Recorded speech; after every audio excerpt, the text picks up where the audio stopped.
Hey thriving moms, welcome back. Welcome to my kitchen. This, as you know, is no ordinary kitchen. It is more than a cooking kitchen.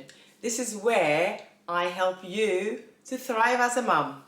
Maureen's Kitchen is about moms, supporting moms. It's about mom conversations and all things motherhood and parenting. Come on in.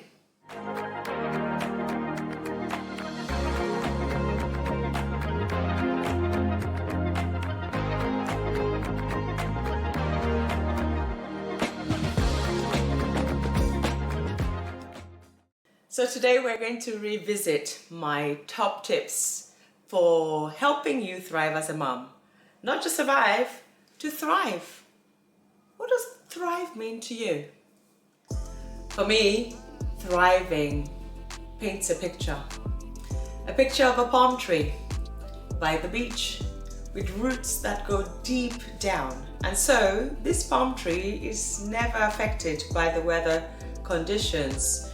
It's not affected by drought, and that picture in my head is inspired by one of my favorite Bible verses. So to thrive as a mom is to do it well. To thrive means to develop strongly, to grow well, to flourish and prosper. So I've been a mom for over 20 years. In fact, my younger child turned 21 a few weeks ago. Ooh, not telling you my age. I'd like to share some of what I've learned over the years, and I hope it blesses you and inspires you to keep on going and keep thriving as a mom. So here goes my top tips, 9 of them. Wait until the very end though for my toppest one, the best one, the one that underpins all the rest of them at the very end. Here we go.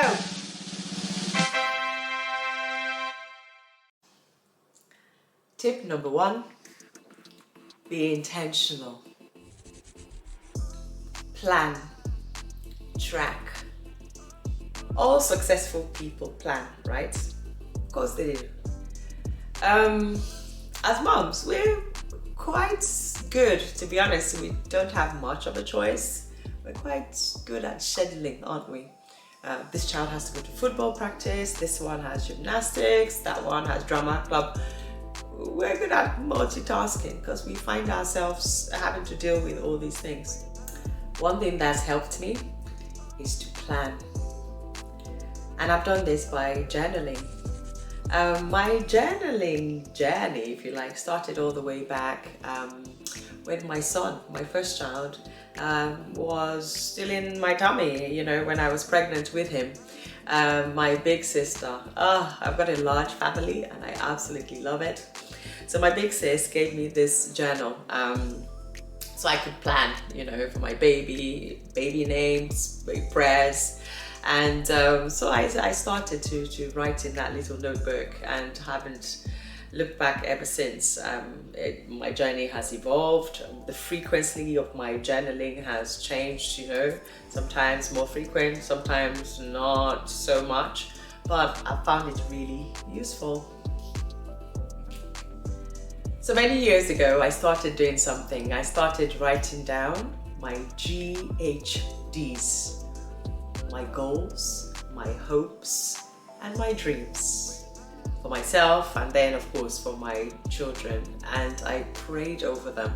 So in December, coming up to the end of the year, I'll write down my GHDs for the next year, write them down. There's something about writing down your goals, and I love to write anyway, little notes for myself. It just helps me focus. So you might try journaling. The beauty about journaling is you get to decide, what you want to put in there, how detailed or not, how often you want to do it, how frequently. The one thing I do though is I always date my journal entries, and when I look back, it just helps me realize how blessed I am, what seasons I've gone through, at different points in my life. I found it really useful in my parenting. So excited to share with you my very first published journal. It's got some beautiful quotes, inspirational quotes for you as a mum to keep you going. Each page has a date marker, so you can jot down the date, and you have 3 pages of important dates to note for each month. So yeah, look in the comments section for a link, and you can go and purchase yours on Amazon or other outlets. Try journaling. So I come up with my GHDs towards the end of the year. And then, of course, as a Christian mom, my faith is very important to me. And the Bible says in Proverbs 3 that I should seek the Lord in everything that I do. Commit my plans to Him, and He will show me which path to take. So yes, I present my GHDs to God, and I pray about them, and then I track them throughout the year. Be intentional about your parenting. I always say that moms are the greatest role models, in most cases the greatest role models for their children, especially their young children. So children watch you, you have a huge influence over them, and so while you can, make sure that you're intentional with how you're parenting them. Even when they're older, you still have influence over them in just a different way. You might not consider yourself an influencer, right? Because you're not on YouTube like me, or that model, but you are one of the greatest influences in your child's life. So take that responsibility seriously. Model behaviors you want to see. Demonstrate what you want to see by actually doing it first, and they can see an example of what it looks like. I remember growing up, when my kids were growing up, if I entered a room, I'd pick up things, put them in place, and they watched me doing that. And I remember my son saying to me when he went off to university, he found that he was the tidiest person there, and he came back and said, "Oh mom, it's all your fault." I'm like, fault? But yes, you model what you'd like to see. So tip number 1, be intentional. Plan, track.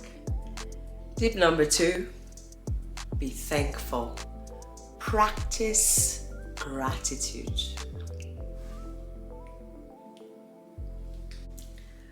One thing I found very helpful is to maintain a posture of thankfulness, of gratitude, and it's made so much difference in my life. I like to think that I look at life through a lens of gratitude.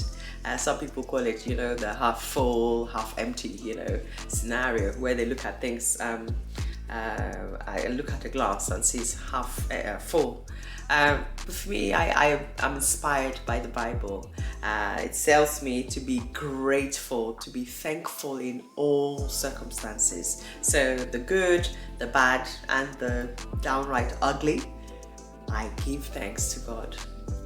Maintain an attitude, a posture of gratitude. Look for the little things that you're thankful for in your children. And of course the big things, that getting into that university of choice, but also the little everyday things. Finding that parking spot, the last one in the car park at Christmas, going to the shops, be thankful for that one too. I told you I come up with GHDs every year.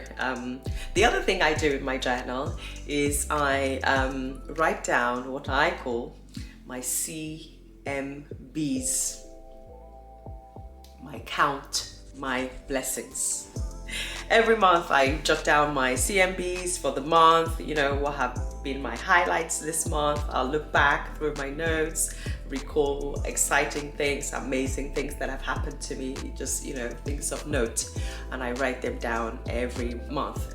And at the end of the year, when I go back, oh my goodness, my CMBs for April and for May and for June, I'm just blown away by how good, you know, God is to me all the time.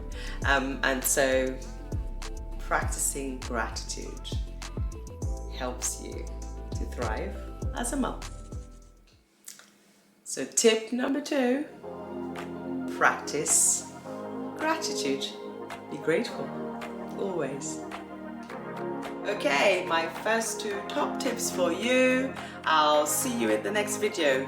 Don't forget, you deserve to thrive as a mom, and you absolutely can do so. See you next time.